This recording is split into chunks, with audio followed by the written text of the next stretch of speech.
You're listening to All Things Sports with Mike Davis.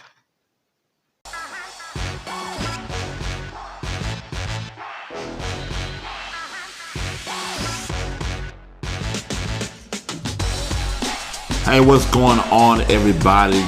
Glad you can join me on this Tuesday. My podcast of All Things Sports with Mike Davis. Look, I thank you for including my podcast into your day.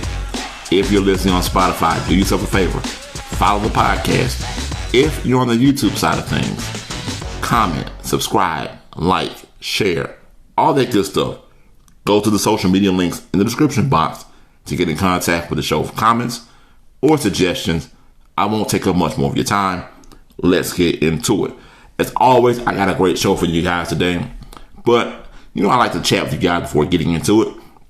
I'm not sure if any of you saw, but a couple of weeks ago, Michael Jordan's game-worn North Carolina Tar Heel jersey sold for a record $1.3 million.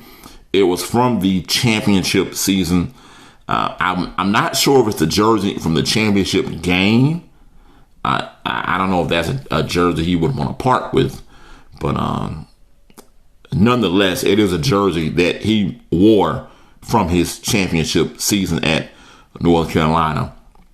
So $1.3 million, that is it's life-changing money right there. So what's the most you would spend on an article of clothing from your favorite athlete, or something as simple as a baseball card or any sports card? What would you spend? Me, I don't know if I would spend $1 million, but I would spend a pretty penny. It's funny this came up because recently I was looking at Bo Jackson. Bo Jackson goes around doing autograph tours, and there was this guy. He paid a big amount of money. I don't know the exact price, but I know that it was upwards of, I want to say it was I think it was over four figures. I want to say it reached $10,000. And he had Bo Jackson signing. The video's on YouTube. I should have went and looked and seen what the price was that was set. But he had Bo Jackson signing jerseys, posters, and I'm not going to lie to you. If I had that kind of money, or if I had tens of thousands of dollars, I can see myself buying or getting some autographed memorabilia.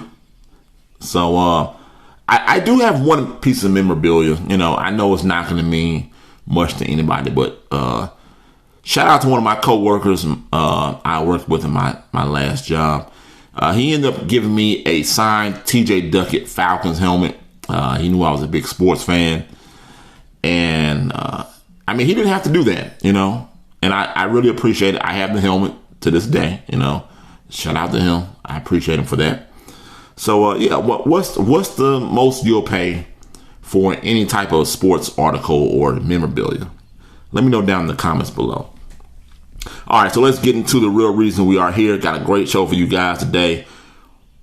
Russell Westbrook, he's in the news, passes Oscar Robertson 4 triple-doubles. Now, I know I'm a little late on this story. This happened, maybe a week or so ago. But I want people explain his career. How do you explain Russell Westbrook's career? Now, there are only 2 players in league history to average a triple-double across an entire season. Now, that's Westbrook, and that is Oscar Robertson. Now, in the fourth quarter of Washington's battle with the Atlanta Hawks last Monday, Westbrook finally recorded his 10th rebound of the night, and at the end, he finished in a 125-124 loss to my Hawks with a team high of 28 points, 21 assists, and 13 rebounds. Now, that gave him 182 career triple-doubles, passing Oscar Robertson's decade-long NBA record of 181. Now, Oscar Robertson went on to say this. He said, "I think that he is one of the elite guards in basketball. I think it's ridiculous that some sports writers criticize him because he has not won a championship. Players don't win championships by themselves. You've got to have good management. You need to have the right group of players. Now, Westbrook already has 36 triple-doubles this season, including 26 in his past 31 games. Now, he's on pace to average a triple-double for the 4th time in 5 seasons. Only 2 other players in NBA history, Magic Johnson with 138 and Jason Kidd with 107, have even reached 100 career triple-doubles. Now, LeBron is going to get there soon. He's there. He has 99 right now on the list. Excuse me. He has 99 on the list. So, explain Russell Westbrook's career. Now, it's kind of hard to do. Let's run down his numbers right quick. For his career, he's averaged 23 points a game, 7 boards, 5 assists. That in itself is amazing that as little of a guy he is, as far as NBA standards go, the guy is getting in there and he's averaging 7 boards a game. Now, this season, he's averaging 22 points, 11 boards, 11 assists a game. He was the 2016 MVP, 9-time All-Star, 2-time scoring champ, and 9-time All-NBA. Look, here's my thoughts. Russell Westbrook is a great player. He'll go down as one of the best point guards of all time. But my biggest complaint with him is that he doesn't make a team better. You know, I think it's hard for others to play with him because he's so ball dominant. I think that's what happened with Kevin Durant, mixed in with some other stuff that possibly could have been going on. I don't know. You know, I'm not in the locker room. Neither are you. So look, when I think of Russell Westbrook, I think of Allen Iverson. But he doesn't have that I'm winning at all costs that AI had. Now, a guy that can get his whenever he wants, like Iverson.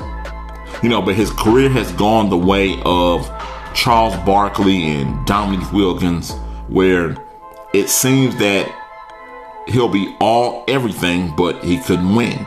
Now, I'm one of the few. I don't say you need a championship to get into the Hall of Fame. You hear me mention that all the time if you listen to the podcast, you know, but in my opinion, that's really the only thing missing from Westbrook's resume. And there's the whistle telling me that that's enough of the topic. But look, I take nothing away from Russell Westbrook. He's earned everything that he's gotten. You know, I just wish he got a title with KD and the Thunder, you know, because if that happened, we wouldn't be talking about Westbrook the way that we do. So, look, what are your thoughts? How do you explain Russell Westbrook's career? How do you tell Russell Westbrook's story? Does Westbrook need a championship to solidify his career, or is it fine the way it is? Let me know in the comments below how you feel about Russell Westbrook, and I'll see you down there if you leave me a comment. All right, let's transition over into this day in sports. May 18th, I just talked about this yesterday. 2004, Arizona Diamondbacks, Randy Johnson becomes the 16th pitcher to throw a perfect game in a 2-0 win versus my Atlanta Braves.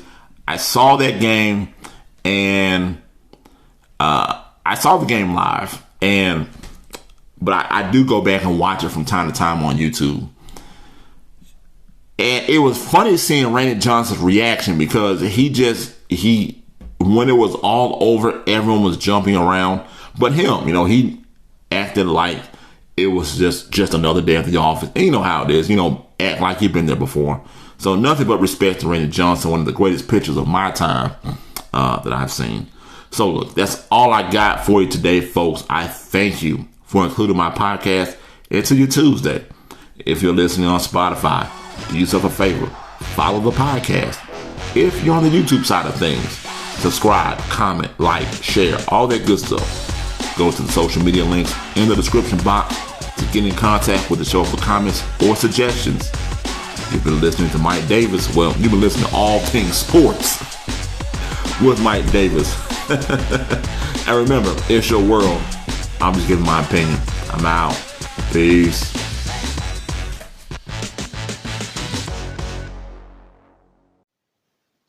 You're listening to All Things Sports with Mike Davis.